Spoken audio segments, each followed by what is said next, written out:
This is our Mokorea. This is our winning performance from the year 2000.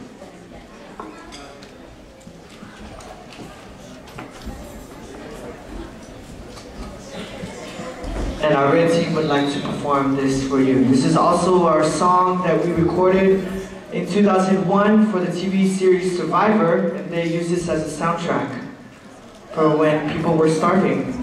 They played this song. So we take it to the Tomoto Islands with Haemwang Yangi, Kuraula Kotoka.